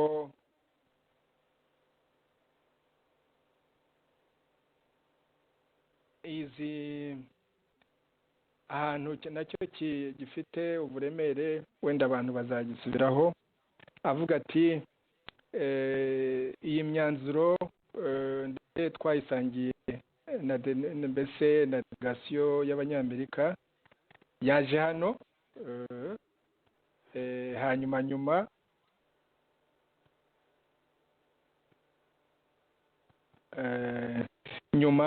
ngo babisangiye n'abanyamerika bari bagendereye u Rwanda kandi bakavuga ko kuba byara ibyo Gersony yavuze babyita Gersony information bari batakiyita Gersony raporo ya Gersony amakuru ya Gersony kuba yarasohotse ngo kuko kugeza kuri aya magingo nta raporo yanditse ngo birababaje kandi yuko mbese byangiza mbese izina rya Loni cyane cyane ibyigerageza ibyo igerageza gukora, ibyo Loni igerageza gukora mu Rwanda. Ngo mu ncamake raporo ya Gerson yuko iyo raporo yababaje leta y'u Rwanda cyane, ko yarasohotse kandi abantu batarashoboye gukora iryo tohoza nk'ukuntu Joseph abivuze, kandi ko n'iyo raporo itigeze igezwa kuri leta, ngo yuko ibi ngibi mbese hari ukuntu bizana amananiza mu mikorere y'imiryango ya Loni mu gihugu, yuko ikindi kuba raporo yarasohotse kandi Gerson atarabajije iyi miryango cyane cyane UNAMIR mbere cyangwa se na nyuma yo kuba iyo raporo yarakozwe, kandi iyo miryango itarabajijwe, mbese avuga ko ari raporo igomba kuba yarakozwe bidaciye mu nzira ubundi zemewe n'imikorere ya Loni. Aragira rero ati akangaka kanagira ngo ukoresha ikinyarwanda cya Joseph ugasobanure neza ngo the report is now acting as a self-fulfilling prophecy in that the return flow of refugees has virtually stopped because radio reports have instilled a sense of fear in returning refugees. Self-fulfilling prophecy. Okay. Ngo raporo ya Gerson imeze mbese nka za ndagu uvuga abantu bakazishyiramo zikazabazo. Mu yandi magambo kuvuga ngo abantu bazicwa ukabivuga bitarakorwa ko kenshi biba bizaba, bikaba kubera ko abantu babihase cyane, nyine self-fulfilling prophecy. Ya bintu uvuga ukabivuga ukabitsindagira, noneho amaherezo bikazaba. Mu yandi magambo iyi raporo iraragura ibizaba, ntabwo ivuga ibyakozwe mu by'ukuri. Uretse ko wenda si cyo yashaka no kumenyesha, uretse ko ibyo raporo ya Gerson yavuze nibyo ni indago, kubera ko ibyabaye na nyuma y'ibi ngibi byabaye muri Congo n'ibyabaye mu Rwanda kugeza kuri aya magingo ni nk'iyo ndago ya Gerson. Yego. Nibwo umuntu azandika agatabo kagufi kavuga ngo indago ya Gerson. Yego. Aravuga rero n'akababaro kenshi uyu mushinga ntahe Sharia Khan, avuga ati we are now engaged in a damage limitation exercise. Hopefully time and our bona fides will act as a healer. Best wishes. Ukuvuga ariko ngo ubu ngubu ibyo turimo ni ukuvuga Sharia Khan na Loni na international community ni ibintu bya damage limitation. Icyo wagisote ngara damage limitation. Ibintu harimo no kugira ngo nyine ukonona gutewe n'iyo raporo ko rwose kugerageze kutasakara kuri mita, nyine kugira ngo hatabaho gusakara ku bintu byinshi cyane byononwe n'iyo raporo. Iyo raporo nyine ngo itumye abantu ubwabo nyine bipakiramo ibintu, noneho hakavamwo ibibuza impunzi gutaha. Niyo kwa kundi ya self-fulfilling prophecy yageze ku ntego mu by'ukuri yo kubuza impunzi gutaha, kandi nta mpamvu nyakuri izibuza gutaha. Urumva ko bavuga nyine ko ibyo bintu ari indagu gusa yakoze, izo ndagu zikagira resulta, zikagira nyine ingaruka zikomeye, bikabuza nyine na HCR nayo ikabyikubitamo, n'impunzi zikanga gutaha, na HCR ikazishyikiramo kuri umuko kudataha. Bityo rero iyo raporo yateye ibibazo bikomeye cyane. Ibyo bibazo akaba nyine bariho bihatira gukora ku buryo bitonona cyane akazi kakorwaga n'umubano mwiza wari uhari hagati ya Loni n'u Rwanda. Ibyo rero ndagira ngo wenda Joseph iyi raporo ya Gerson ntabwo ari nshya kuri wowe, nanjye ntabwo ari nshya kuri jyewe, ariko ndahamya ko hari benshi bakurikirana iki kiganiro bagomba wenda kuba aribo bakiyumva. bimwe ukisoma wowe Yosefu, mbere na mbere ukiyumva watekereje iki? mu by'ukuri nanjye najya gutekereza nk'abo ngabo ba Bizimungu n'abandi, kuko nagiye mu by'ukuri kwemera ibintu by'ubwicanyi bwa FPR ko byari ibintu systematique, ibintu biroroganize. Igihe impunzi zatahaga muri 1996 kuko nari Kigali, ubundi mbere yaho rwose, mbere y'icyo gihe cyose numvaga ari propaganda. Ikintu wenda twibagiye kuvuga ni ukubera yuko jenoside yakorewe abatutsi ku manywa y'ihangu ku buryo bushoka, hakabaho n'ubwicanyi nabwo umuntu yagombye gushakira izina rijya gusa gutyo bw'abantu batavugaga rumwe na leta ya Habyarimana. Ibyo byose byari bikiri mu mutima, mu by'ukuri bihumye amaso n'ubwonko abantu, ku buryo ari byo abantu babonaga byonyine. Aho rero nanagerageza kumva gatoya, kuko umuntu wari warebye imirambo y'abantu, ukuntu abantu bishe, abatemye imirambo hirya no hino, iyo context nayo ntitwayibagirwa. Ni ibintu byagumye mu bantu imyaka n'imyaka, ku buryo ahubwo umuntu nka Gerson rwose ni umuntu yavuga ko rwose ari umuntu w'umuprofessionnel koko uhambaye, kubona harabayeho ubwo bwicanyi akaba yarabonye bwakorewe abatutsi ndetse n'abandi nk'abatavuga rumwe na leta ya Habyarimana nako na Emerende na Cedere. Kubona ibyo byose yarabirenzeho mu mezi make gusa, mu kwezi kwa 8 kwa 9 akora iyo raporo 94, akabasha kurebana ibintu amaso koko nk'aya ngaya. Uyu muntu ni igihanganye, ari umuntu koko mu professionnel ukomeye cyane, kuko ubundi hari emotion nyinshi cyane muri icyo gihe. Kandi abantu n'abantu nyine, nicyo navuga, nicyo nakongeraho gatoya. Bakoze Joseph, nagira ngo muri raporo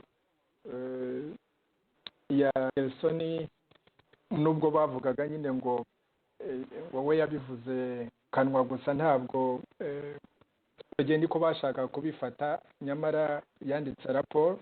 Iyo raporo turayifite, iri no kuri internet, abashaka bayibonaho, ariko ubwo turaza no kwishyira kuri za Facebook no ku mbuga kugira ngo abantu muri raporo kuri page ya 4 arasubira mu bintu mbese byo kuvuga uburyo abantu bicwa, kandi koko wabireba ugasanga ari ibintu by'abo basirikare ba FPR, cyane cyane DMI yagiragamo uruhare cyane. Uburyo yabikoraga muri ubwo buryo bumwe bwo bakoreshaga aho hantu ho Gerson yagiye akora nketse, baravugamo mbese kwicirwa mu nama. Ubwo ni uburyo bwa mbere, bimwe bita kwitaba inama bikavamo kwitaba Imana. Kwitaba inama byavagamo kwitaba Imana. Yes, ngo bagahamagara abantu mu nama bababwira ko baje kuganira ku by'amahoro, umutekano n'ibyo kurya, no kubaha ibiryo rimwe na rimwe. Yes, ngo hanyuma abantu bamara guterana, mbese aba bantu bafite imbunda ni abasirikare, bagakoresha imbunda, bagakoresha amagrenade, cyangwa se gukoresha bwa bufundi bwo bakoreshaga kwica abantu mbese bateraniye mu nama.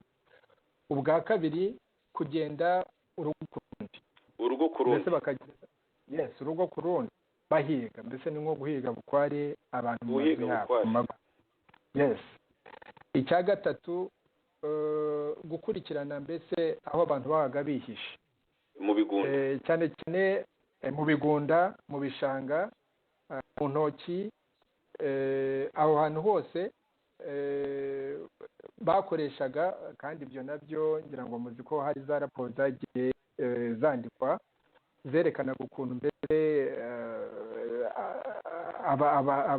abakada cyangwa se abantu b'abatutsi bari baracuye ku icumu, nabo mbese bagendaga baherekeje DMI, baherekeje abasirikare ba RPF muri ibyo bikorwa byo guhiga mbese abo bantu aho babaga bagiye kwisha mu bisambu, mu ntoki no mu bishanga. Yego. Ikindi cyakoreshwaga ibicuza ambuscade. Yes. gutega abantu mbese. yego ibico byo bita ibico mu Kinyarwanda. Ibico, yes. Ikindi cyari cyo guhiga mbese abantu babaga bahungutse, cyane cyane ahangaha avuga ko mu bice byegeranye n'u Burundi yuko habaga bene ibyo bitero by'abatutsi bafatanya na za DMI n'abasirikare mbese kwica abantu. Hariho n'ahandi ngo byavugwaga uretse muri izo nkengero y'umupaka w'u Rwanda na Burundi, ahantu z'Amatongo na Musenyi, ngira ngo ariko ni muri ibyo bice z'Amatongo na Musenyi mu majyepfo ya komini Birenga, hafi n'umupaka n'u Burundi. Kwica abantu mbese barwaye hamwe n'abasaza, urumva nawe, kubera ko hari abantu benshi babaga bakuze cyangwa se barwaye badashoboye guhunga, abo nabo DMI n'ingabo za APA zagendaga zibakurikirana zigenda mu ngo zikabica. Urumva ibyo byose nibyo Gerson avuga ko bishingiye nk'ukuntu mbese byagiye biba no ku Batutsi. Bene ubwo bwicanyi bukabije bumeze butyo, ahanini nibwo abantu bavanamo kuvuga ngo ubu bwicanyi bushobora kuba ari jenoside, nubwo abantu bakibitinye. Nta muntu ujya niyo bagitinya, ntawe ujya, kubera nyine iryo terabwoba rya RPF siko Kagame ategekesha u Rwanda, ndetse n'abo bantu bakoreshaga kugira ngo bakore ubwicanyi bumeze butyo, nibyo ashingiraho avuga ko byari systematic kandi byabaga byarapanzwe. Avuga rero dushingiye uko abantu bicwaga, kimwe mu manner of killing, ku byo yabonye n'ibyo yabazaga muri iryo tohoza, ati bishingiye uko uburyo abantu bicwaga cyangwa se banahigwaga, ati tunashingiye n'uburyo iyo mirambo ukuntu mbese bayihishaga, mbese ni nko kwica ibimenyetso, guhisha ibimenyetso, nk'ukuntu mu biganiro bishize Joseph na Ngarambe mwavugaga ukuntu abantu batwikwaga, ukuntu bajyaga gutaba imirambo hirya aho abantu batazanigera banatekereza. Ibyo bimwe mu bintu by'umuntu yumvise ababikoze babyigamba cyane muri buriya bwicanyi bwabaye na za Gisenyi nyuma muri za 90 cya gihe cy'abacengezi, harimo no gufata imirambo bakayipakira za kajugujugu. Tekereza kwica abantu, imirambo ukarara uyitunda uyishyira muri kajugujugu ukajya kuyihamba cyangwa se kuyitwikira mu Kagera. Yego barikoraga. Yes, urumva arongeraho icyo kintu cy'ukuntu imirambo uko bakora imirambo bakwijugunya cyangwa se no kwitwika.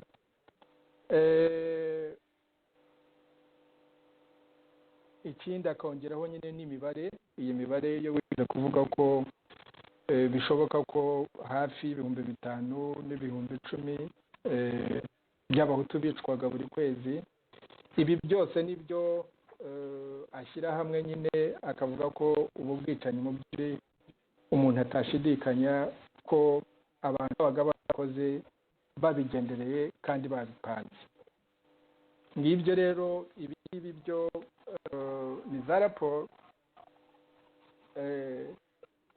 zikiri aho ngaho abantu bahisemo, imiryango mpuzamahanga, guhishira ubutegetsi bwa Kagame na FPR, ariko uku kuri nk'ukuntu dukunze kubivuga buratinda ariko ntiguheta. Ibyo rero ni ibintu tuzakomeza gukurikirana. Ubwo ndagira ngo wenda dufateho karuhuko gato Yozefu, hanyuma nitugaruka ubwo wenda twagerageza kureba ikindi twabivugaho tuganisha mu gusoza. Yego.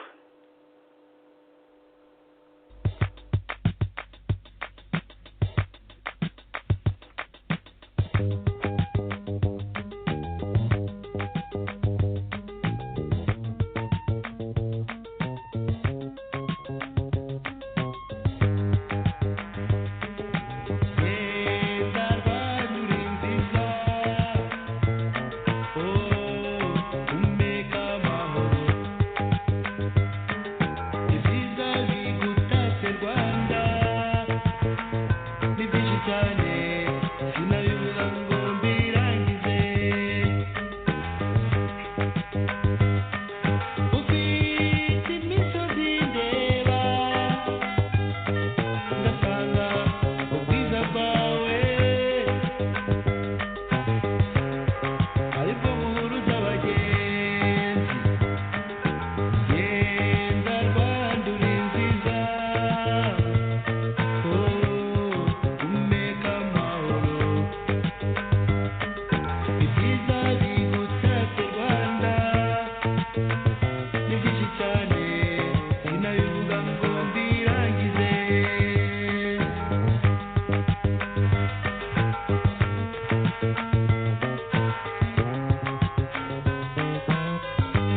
ngibyo Yosefu baririmba u Rwanda barutaka ko ari u Rwanda rwiza, u Rwanda rw'ibiyaga byiza, u Rwanda rw'imisozi.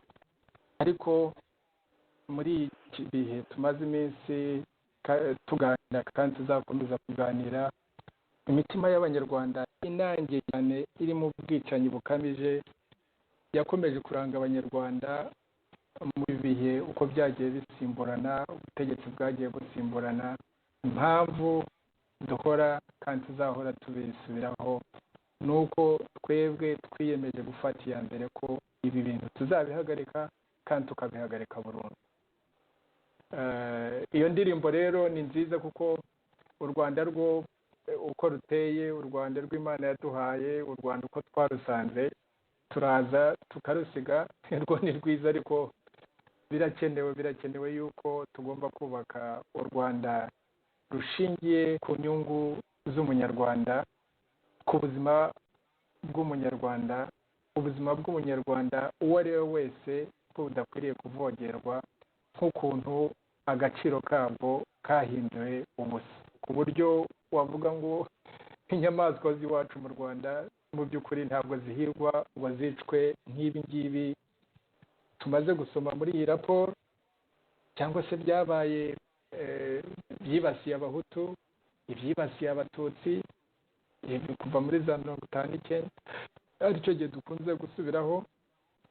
Impamvu rero ibi bintu dukomeza kubisubiramo ntabwo ari ukugira ngo twibutse abapfushije basubire mu kababaro, ahubwo ni uko tuzirikana yuko kugira ngo ibi bikomere byo twateranye biterwa na za leta, cyane cyane leta z'udutsiko, kandi nazo zikora ibishobotse byose kubiba iyo mbuto mbi mu baturarwanda, kuzana umwiryane mu banyarwanda. Ibyo bintu yuko mu by'ukuri bishoboka ko bishobora guhagarara, kuko u Rwanda rwo rwonyine rwaciye mu bibazo. Iyo urebye mu mateka y'isi, mu mateka ya Afurika, ibihugu bica mu bibazo byinshi, ariko hari aho bigera bikavuga ngo ibi turabirambiwe, ibi turabihaye. Izi mpfu z'abanyarwanda rero duhora dusubiramo zaturondogoje. Nta yindi mpamvu ni uko umuti nyakuri tugomba kunywa kandi ukarishye ni umuti wo kubwizanya ukuri, wo gusubiza amaso inyuma tukareba hirya no hino, tukavuga ngo ubu bwicanyi dukwiriye kubwanga kandi tukabwanga ari uko dushingiye tugomba kubwizanya. Ibi rero nk'ukuntu twabibabwiye, iyi raporo ni imwe muri byinshi bigihishe kandi bigomba kuzahishurwa, kugira ngo uko kuri nitumara kukuvuga hagati yacu nk'abavandimwe, nk'abanyarwanda, noneho tuvuge tuti none se tubigenze dute? Ese twishore mu nyanza ko ndeba turi abanyabwiryaha bakomeye bakabije, cyangwa se dusabane imbabazi, habeho gusaba imbabazi no gutanga imbabazi no kubabarira, ariko abantu babwizanya ukuri. Izi mpfu zabaye ku bahutu nk'ukuntu mubizi, kuva FPR itaye muri 90 kugeza kuri aya magingo, ntawe ushaka, ntabwo leta ya FPR yakora ibintu nk'ibyo ngibyo, ntizigere ibikora, kubera ko izi mpfu zose turimo kuvuga n'ibi ngibi bikubiye muri raporo ya Gerson, n'ibyo tuzavuga bya Kibeho, n'ibyo tuzavuga byo muri Kongo, n'ibyo tuzavuga byo musanzwe muzi byo byabaye mu Rwanda icyo gihe cyose, no kuvuga byabaye muri 73, no kuvuga ibya 59, ibyo bintu byose ndababwiza ukuri. Nubwo Yosefu na Rudasingwa na Musonera n'abandi dufatanyije, nubwo tuzaba tutakiri ko hariho abazakomeza iyo nzira iganisha aho ngaho, kuko ibyo reka mbaye urugero. Ejo bundi nasomaga inkuru yaturutse muri Loni hariya New York. Hari umuntu wahoze ari umunyamabanga mukuru wa Loni, Yosefu, ngira ngo warabyigaga, warabyize, urabyibuka, Dag Hammarskjöld. Yego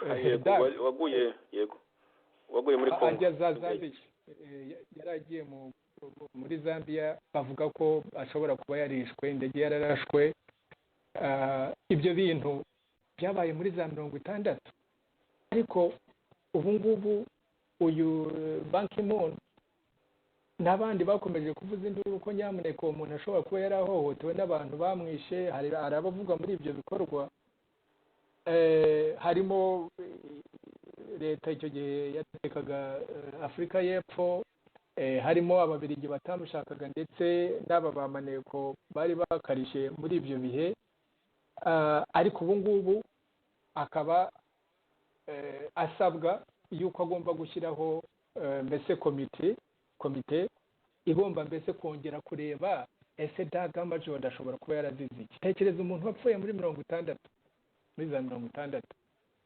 Ntuza Kongo banza yari itarabona n'ubwigenge, yapfuye banza Kongo itarabona ubwigenge, sinibuka neza. Ni mu gihe cy'imvururu, hari mu gihe cyo gushaka ubwigenge kwayo yo hari imvururu. N'abacombe n'abandi yande n'ibyo ngibyo barimo. Urumva nyuma y'imyaka 50 n'umusago, 50 n'umusago barimo gushakisha ukuri. Nyamara mu byo tuzi tuvuga, iyo tuvuze ibintu by'indege yaguyemo Habyarimana, yarashwe, amabwiriza atanzwe na Kagame, abafashwemo n'ako gatsiko k'abasirikare na za DMI, abantu bakavuga ngo ibyo bintu ngo byararangiye, ngo abantu wenda ngo bagizwe abere, cyangwa se ngo Kagame agasaza imigeri. Rimwe na rimwe akavuga ngo I don't give a damn, avuga ati ntacyo bimbwiye, ntabwo nari umurinzi wa Habyarimana. N'ibi bintu byo tuvuga, izi za raporo za ba Gerson n'ibindi byose byabaye ku Banyarwanda, igihe kizagera bizahishura. Nicyo nagira ngo wenda ngewe nsorezeho Ngarambe, sinzi niba nawe ufite icyo wakongeraho kugira ngo dusoze, dusigaje iminota 5, ariko twizeza Abanyarwanda kandi babyemere. Usaza imigeri ayisaze, utwanga twanga, uvuma avume, ariko bitinde igire kera, kukuri nk'uko tukugaragaza ubu ngubu turi mu buhunzi. Ikindi gihe kizagera Kagame yariho cyangwa se atariho, ariko nyuma y'ubutegetsi bwe byanze bikunze uku kuri tuzagushyira ahagaragara kugira ngo bibe intandaro yo kugira ngo twubake igihugu kimwe. Noneho ibyo kukiririmba ngo genda Rwanda uri nziza, tujye turirimba ngo genda Abanyarwanda muri benza. Si igihugu kivuga ngo gifite imisozi myiza n'ibiyaga myiza, kirimo abantu babicanyi, icyo gihugu ubwiza bwacyo buba buri hehe? Naho narangiriza Ngarambe, ubwo nawe wafata ijambo ukagira icyo uvuga. Urakoze cyane, ndumva wari ubishoje neza. Mu by'ukuri ino raporo ya Gerson ni raporo koko ifite, yari yarebye kure hakiri kare rwose ibyakorwaga, ndetse iyo Loni itaza kuvuga ngo inyungu zacu ngo twese turahasebera, yiza kugira ubutwari, ntekeza ko harimo abantu benshi batari kuza kwicwa nyuma, kuko FPR yarashyekiwe irakomeza, birumvikana. Yabonye nyine intege nkeya z'umuryango mpuzamahanga, birumvikana, imaze yo kugira izindi cyane ihawe n'uwo muryango kandi nyinshi. Irica, ikora za Kibeho, iragenda ikora, yica za Kongo n'ahandi. Ayo niyo masomo umuntu yafata. Abanyarwanda baragambaniwe ku buryo bukomeye, bikabije. Iyi raporo yerekana ubugambanyi bukomeye cyane bw'amahanga, ku buryo nyine nanjye ubwanjye ubu ndabirebesha amaso mashya. Ikindi cyo rwose uyu mugabo Gerson ni ukujya tumusengera tukamwubaha. Yakoze akazi gakomeye cyane, akazi tugomba guheraho, ndetse n'ubutwari yagaragaje tukaba tugomba kuwukurikiza mu kugaragaza ibintu. Kabone nubwo bigaragaza nyine nk'uko umaze kwivuga, bamwe bakagutuka, abandi bakarira ngo tuvuyemo, ugambaniye ubwoko. Ibyo bintu uyu muntu tugomba si ukubona gusa ibyo yabashe gucukumbura, ni no kogeza, ni no gukeza ubutware bwe. Nongere nanone nshimira abandi bantu bageze aho bakavuga amabi ya FPR nka Ruzibiza, ndetse na Lieutenant Ruyenzi, na Major Furuma. Nabo dufite byinshi bavuze bihwanye n'ibiri muri iyi raporo, tuzagenda tugarukaho. Nibyo nagira ngo mperukireho, kandi ukuri twagushyize imbere. Ubu ngubu umutwaro rwose wo tsinzi ku kuri ntabwo tuwufite, tuzakomeza tuvugisha ukuri, n'abatakumva bagomba kwihangana. Nagira ngo ushimire ko waje muri kino kiganiro ukamfasha kubera ko Musonera yari atabonetse. Wasubirana mikoro. murakoze Yosefu, ukuri guca mu ziko ntigushya. ubwo naho ubutaha turabararitse mu cyumweru gitaha muri iki kiganiro tuzaba tuvuga ku bya Kibeho, indi nkuru mbi cyane ku banyarwanda, amateka yacu na n'ubu igipfundikiye, kandi ababigizemo uruhare. Wa muco wo kudahana nzanasubiramo imwe mu ngingo, ni ingingo ya 2 muri porogaramu politike yacu, umuco wo kurandura burundu umuco wo kudahana, kuko abakoze Kibeho nibo bagororewe, abakoze aya marorerwa yo Gerson avuga nibo bagororewe, abatikije abantu muri Kongo nibo bagororewe.